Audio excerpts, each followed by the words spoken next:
Our next gentleman is one of my son's favorite ball players as a kid. Jeff loved watching this guy play because he usually played for Arlington as a draftee.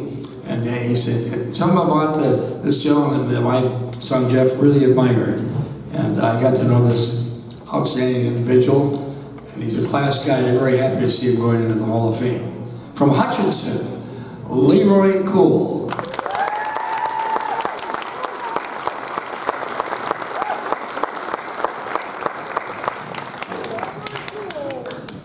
Lee's love and passion for the game of baseball began as a young boy playing with his 4 brothers in Reading, Minnesota. His first organized baseball started with the YMCA programs in Worthington at age 9 in 1966. Lee played VFW baseball for Worthington, leading his team to a second-place finish in the 1972 state tournament. He played shortstop at Worthington High School from 72 to 75, being named all conferences junior and senior years. During his senior year, he helped lead the team to conference and district championships. At the end of the year, he was selected to play in the first ever Lions All-Star game at Metropolitan Stadium. He also played Legion baseball for 3 years and was a 4-year starting infielder at South Dakota State University, where he had a career batting average of .299. Lee played his first amateur ball for Worthington from 75 to 79 with 2 state tournament appearances, hitting over 300 each season, with 1 year's batting average being a phenomenal .476. After moving to Hutchinson in 1980, Lee played with Broughton from 81 to 85. Known as a prolific run-producing hitter, he caught for the first time as a draftee for Arlington's 2 state title teams in 84 and 85. When Hutchinson formed a team in 85, Lee joined them and the next year and played there until his career ended in 1995. Over Lee's 20-year amateur playing career, he was a feared and respected middle-of-the-order left-handed hitter. Since retiring as a player, he has coached various 9th grade, VFW, and Legion teams, as well as the Hutchinson amateur team. In the early 90s, Lee was elected president of a new organization that was instrumental in bringing together different groups of people to expand the number of baseball fields in Hutchinson to allow more kids to play and improve their game. In addition to his playing and coaching, Lee has also been a member of the Hutchinson Baseball Association and currently serves as treasurer. He can still be found spraying weeds at the ballpark, painting sheds, changing game time signs, working in the concession stand, fundraising, or whatever needs to be done to benefit Hutchinson's baseball programs. Lee's wife, Linda, has been a huge support to him throughout his time in baseball. Together they raised 4 children, Brian and Jessica, Nikki and Josh, Rodney and Amy, and Kevin and Trish, and they have 6 grandchildren. One of Lee's favorite sayings is, if you give a kid a baseball, he will make great friends and great memories. Please welcome 2022 Hall of Fame inductee, LeRoy Kuhl.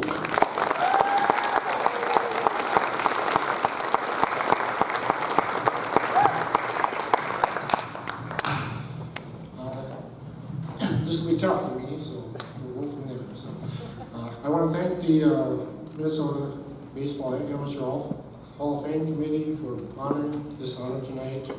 Congratulations to the other inductees tonight also. It's very humbling to be joined with this type of group of people that you know are the caretakers of amateur baseball in Minnesota, and I'm very honored. Just to say the goofy things, most of you don't know me. The few that do probably are wondering, how's he going to do? Because this is not something that I do.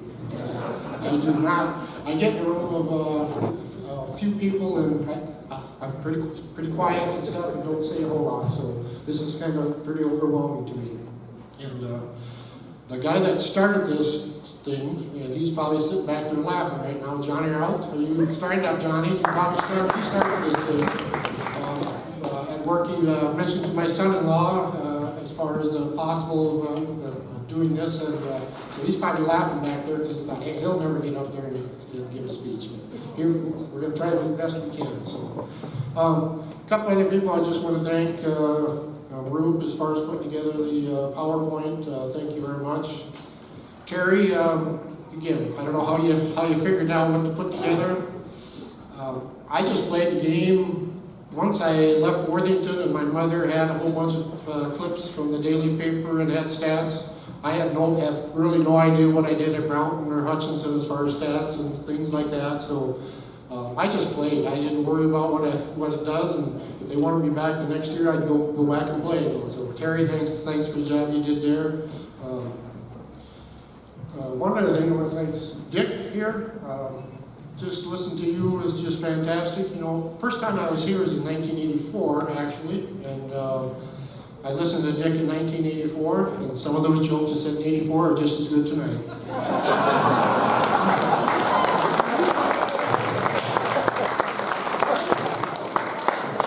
So anyway, we'll apologize as I stumble through this. The reason I'm here tonight is really 1986. That's the year, yes, I had amateur baseball before that, but that's the year I decided to play at Hutchinson. State amateur baseball changed and went to an extra class, so that kind of made a decision. I lived in Hutchinson to start playing at Hutchinson, and that's why I'm here today, because that's the community that, outside of the playing days and being involved with later on coaching youth baseball and those types of things, that's the reason I'm here. And can I ask the Hutchinson crew to stand up? Thank you very much for the support of me.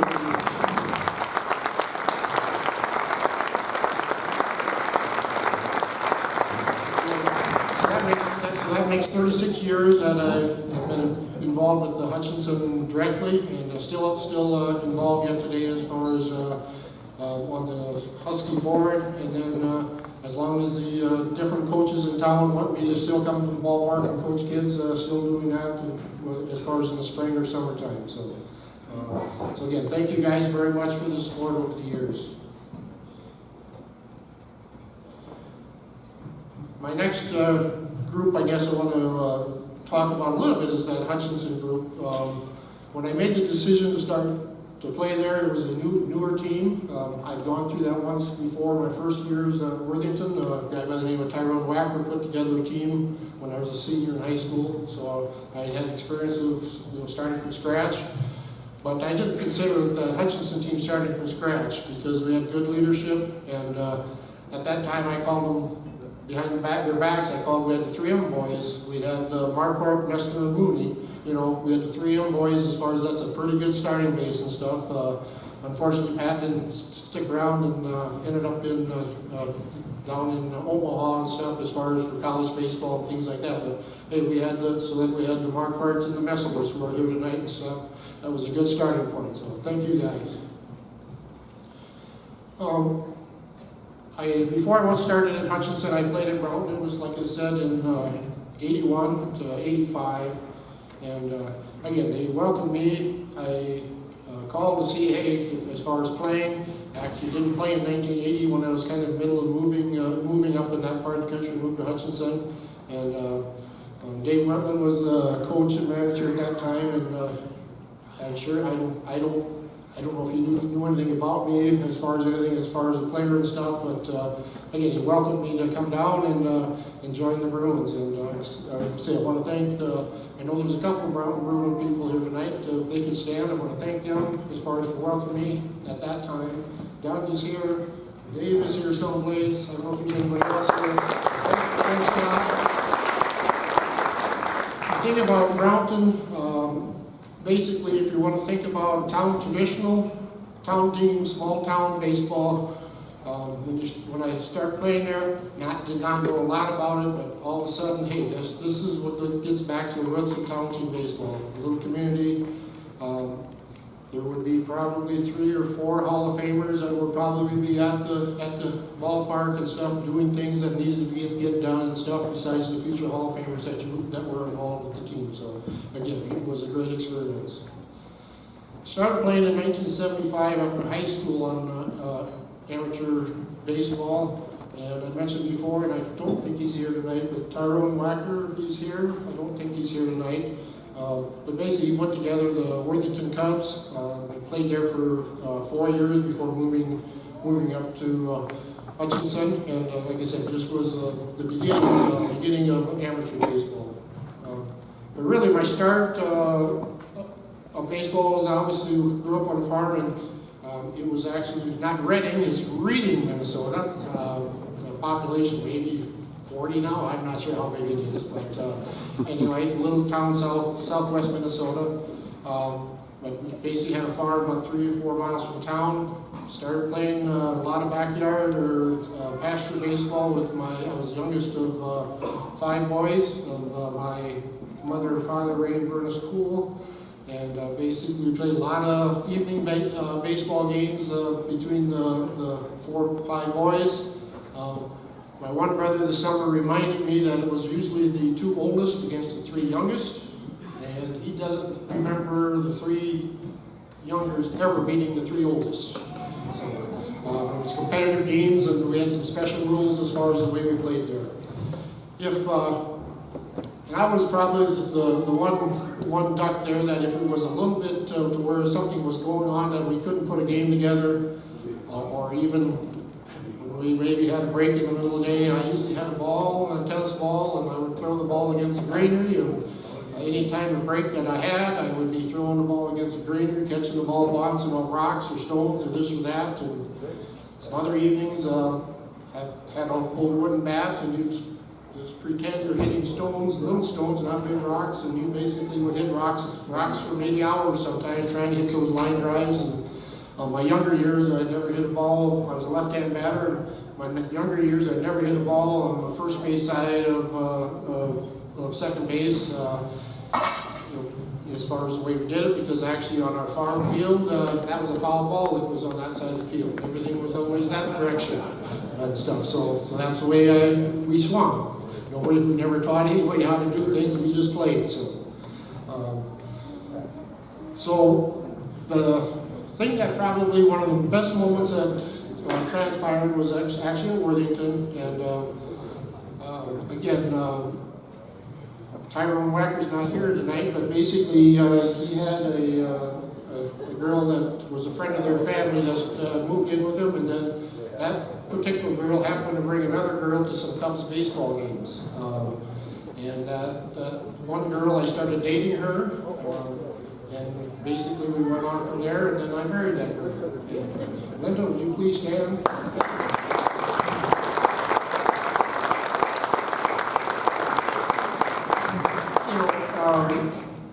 Basically, I get the award tonight, but I guess in my mind, this wouldn't be done without her support, the time sacrifices and everything else. And I'm not sure if I should read Linda and LeRoy Kuhl as far as on the plaque and stuff, so thank you very much. Sometimes first impressions aren't necessarily the best, and just a little story is, my folks, they actually never went to the grandstands. They always sat in the car by the third base line, never left the car, pretty quiet, shy people. But anyway, somehow or another, my mother said something about I heard you're dating a girl. I says, yeah. Says, her comment was, is it sunflower eating, beer drinking, loud girl at the game? And I says, yep, that's a good description to her. So the other sacrifices, thinking Brian, Kevin, Rodney, Nikki, can you please stand up? My kids, they've also sacrificed. Have to share that. Again, we played a lot of backyard baseball. They're down at the park, but I never hardly coached those guys that organized baseball. I actually coached more in basketball than baseball because I guess I was doing other teams and stuff. So I very seldom did I coach them for any very length of time, a little bit, but not very much and stuff. But they sacrificed a lot as far as giving up Dad's time, and greatly appreciated it. And I want their spouses and then the grandkids to stand up. Okay, can I? Hey, you guys stand up? Yeah, thanks everybody for coming. And because I still am involved, sometimes they hear that Grandpa can't make it to something yet today. And so sometimes I might not be able to make things because I'm still involved, and I'm sure we'll be involved for a few more years. But so thank them for putting up with it. Today they probably don't quite understand it, but someday maybe they'll get to them a little bit better. So, okay, thank you very much. One little family story, and I won't embarrass who it happened to, but he'll figure it out pretty quick. But Linda's was a teacher, and she was kind of creative, and she thought of baseball one way to try to potty train one of our kids. And what she decided is if you go potty, you'll get 10 pitches in the backyard, and basically, then if you go potty, you'll get another 10 pitches in the backyard. And I don't think it took more than a day or two, and she had somebody potty trained real fast and stuff.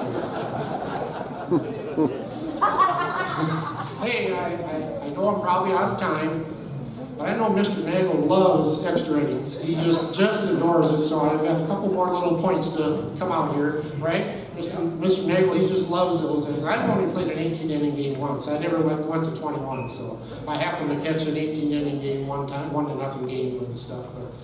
So anyway, but baseball is considered a tough thing as far as mentally. You fail 7 out of 10 times, you're pretty good, and stuff. So it's always been kind of a tough thing. And I got 2 experiences as a draftee that that I experienced. The first time I was drafted when I was down in Worthington, I was drafted by Slade to pitch. I am not really a pitcher. Had a good arm, but I wasn't really a pitcher. But obviously they figured out a way to pitch and get you in the game, the bat, and those types of things. And while we were in I think we were in was a deciding game. I think I got in the game before and pitched an inning and batted and got a hit, and then I think it was a deciding game, and it was a tie game in like the 8th, and they what spot's going to come up the next inning in the batting order, so they put me in the pitch, and didn't turn out so good. I gave up a home run, and hey, we lost. I eliminated. Didn't make the state tournament. And as if it's your own team, that's not a good feeling, and as a drafted player, pitcher at that time, it's sure not a good feeling either. But hey, that was my first experience. My second experience of being drafted was by the Arlington A's. Again, Dick tells a little different story about this, I guess, as far as on describing me. But I had never caught an inning in my life. When Mike Hartman called me up to draft me for the Arlington A's, and again, something I'd never done, and his comment over the phone was, "You're a baseball player. It'll be fine." And I guess it turned out fine because we were able to get drafted those 2 back-to-back years, and we were able to win 2 state titles in '84 and '85. So turned out fine, and like I said. The bad home run, getting that experience was great and wonderful. And I think Danny Hayes is here from Arlington. I don't know if anybody else is from Arlington, but hey, Danny, thanks a lot for having me join that team and stuff, and do what we could, the best we could. So that's a unique situation, which to be able to go out and actually win your last game of the season. There's not that many people that have experienced that, but to be able to experience that is a unique feeling in any situation. And my oldest son, who was pretty young at that age, I think he still remembers some of the festivity going on at Arlington at that time. And I think we rode the fire engine or something. I think he remembers, doesn't he? Yeah. So, in closing, baseball's been my hobby. I don't hunt, fish. This is what I basically do. Again, I want to thank my coaches I've had, my teammates, players that I've coached, opponents, even the umpires and fans for all the support that I've gone through on this journey, and it still continues. So thank you very much.